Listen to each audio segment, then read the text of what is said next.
Welcome sa Criminology Pointers. Ngayon, i-discuss ko ang CDI, particularly sa Fundamentals of Criminal Investigation.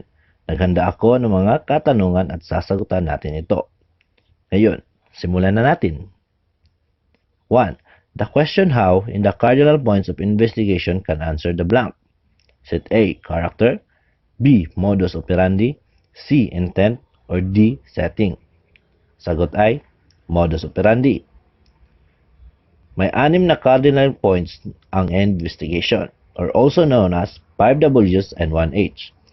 Particularly sa what, where, when, who, why, at how. Ang what ay masasagutan niya ang question about sa nature ng crime. Sa where naman is ang venue, place, or location. While sa when is ang time at a date. Sa who naman is ang suspect, witness, or victim. Why sa motive, and how the modus operandi. Gets? Next slide na tayo. Interview. Ang pangalawang ay sa tools of investigation. Interview is a simple inquiry or elicitation of information from the willing victims, witnesses relevant to a certain crime and event under investigation. May mnemonic itong ironic. Identity, report, opening statement, narration, inquiry, at conclusion. Under ng interview is ang interrogation. Interrogation is the skillful questioning of a hostile person suspecting of having committed an offense or person who is reluctant to make a full disclosure of information in his possession which is pertinent to the investigation. Interrogation ay ginagawa sa suspects or mga witnesses na matigas magbigay ng information. So, next slide. Instrumentation, ang last tool ng investigation. Instrumentation is the application of instruments and methods of physical science to the detection of crimes.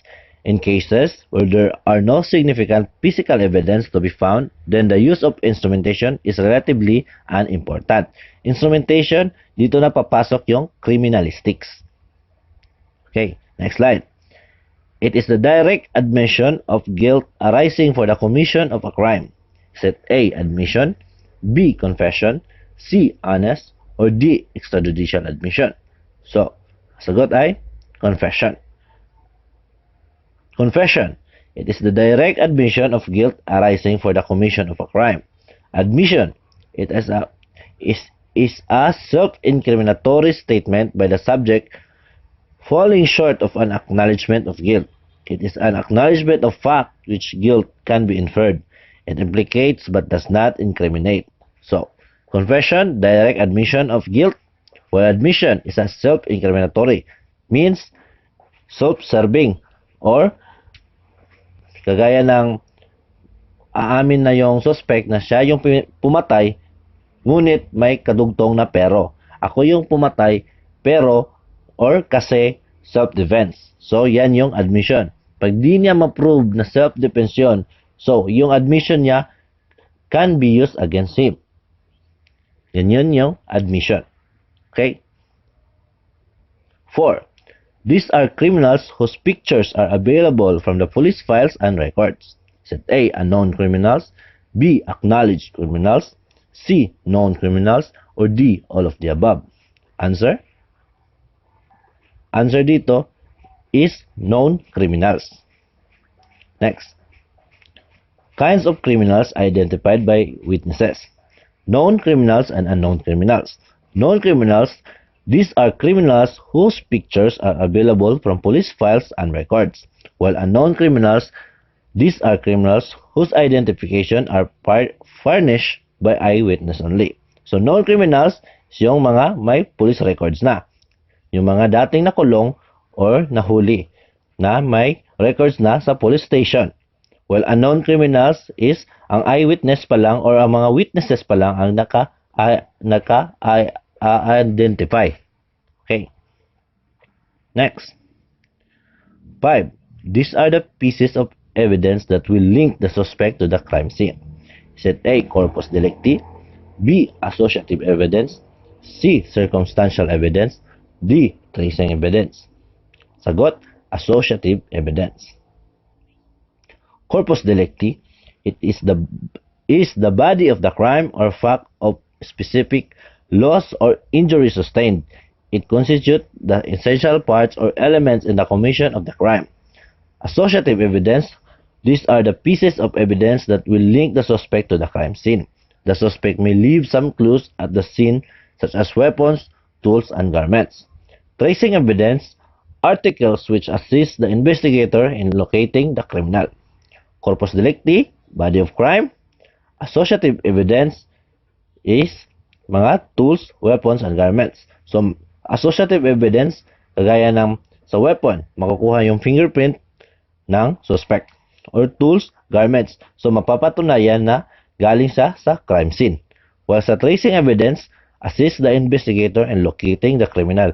Kagaya ng maiiwan niya yung kanyang wallet, tsaka makikita na yung kanyang identification card. Yan yung tracing evidence. 6. Refers to a person who gives information to the investigator by reason of price or favor. A. Asset. B. Undercover. C. Informer. Or D. Informant. Answer, informer. Informant is a person who gives information to the police relevant to a criminal case about the activities of criminals or syndicates, while informer refers to a person who gives information to the investigator by the reason of price, reward, or favor. So, ang keyword ko dito is informant, sa huli is ang letter T, or masasabi kong thank you or walang bayad to pag sinabing informant. While informer is R is for reward. So, ganyan yung mga techniques ko nung nagbo-board pa lang ako. So, next. Types of informants. Anonymous, rival elimination, false informants, frightened, self-aggrandizing, mercenary, double-crosser, woman, and legitimate. Anonymous, do not wish to be identified. So, sila yung hindi binibigay yung identity nila sa police officer. Rival elimination, to eliminate competition. Kagaya ng mga drug dealer. Nire-report nila yung kabilang drug dealer para yung business masolo nila. False informants reveals information of no value. So, binibigay na yung mga maling information. Frightened, motivated by anxiety. Frightened is natatakot. Natatakot siya kaya siya bumigay ng information. Self-aggrandizing, hangs about the fringes of the criminals. Mercenary, gives the information for a price. So, may bayad. Double crosser, to get information. Double crosser is yung para makakuha siya ng information sa police, tsaka ibibigay niya yun doon sa kabila. And woman is the most dangerous species or most dangerous informants. Legitimate, operators of legitimate business. Next is number 7. It is the person or place being watched or surveyed. Is it A, subject, B, surveillance, C, suspect, or D, object? Is it A? It is A, subject. Why? Surveillance. It is the secret observation of places, persons, and vehicles for the purpose of obtaining information concerning the identities or activities of the subject. Surveillant is the person who maintains the surveillance, or surveillant is the practitioner of surveillance. Yan yung surveillant. Yan yung tao. So, 1. Surveillance of place. 2. Tailing or shadowing. 3. Undercover investigation or roping. And subject, the person or place being watched or surveyed. 8. Simplest and most effective way of recording the crime scene. A. Photography. B. Sketch. C. Portrait parley. Or D. Search. Correct answer is sketch. Sketch, the graphic representation of the scene of the crime with complete measurements of relative distances of relevant object and condition. May dalawang uri ng sketch, rough sketch at finished sketch. Rough sketch, it is made by the investigator at the crime scene, which is full of important details, but without the scale and proportion is neglect. This is used as the basis for the finished sketch. Finished sketch, this is a sketch indicating the actual measurements of things with a scale of proportion observed and oriented to the North Pole. All necessary information are placed in the sketch and primarily made for court presentation. Rough sketch made at the crime scene, while finished sketch is primarily made for court presentation. So, pag ikaw yung investigator, dalawang sketch yung gagawin mo. Yung rough sketch at saka yung finished sketch. Sketch of locality gives pictures of the scene, the crimes, and the environs, including neighborhood buildings, roads, and etc. Sketch of the ground, picture of the scene of the crime with its nearest physical surroundings. Sketch and details the immediate scene only. Exploded or cross projection gives the clear impression of the scene in cases where blood stains or bullet holes are found. 9. It is to create an accurate, objective, and visual and permanent record of the crime scene before any item is moved or removed as possible physical evidence. Is it A. Sketch, B. Interview, C. Photography, or D. Crime scene photography? Answer: crime scene photography. Photography is broad masyado. So, kailangan natin yung closest answer to the question. So, D is the closest one. Crime scene photography. Why? Crime scene photography. To create an accurate, objective, visual, and permanent record of the crime scene before any items is moved or removed as possible physical evidence. Tatlo yung crime scene photography na kinukuha ng SOCO or yung police photographer. General view, mid-range view, and close-up. General view or long-range photograph of the overall scene. It will depict the location of the crime, distance from the doorway to the room and other corners of the room.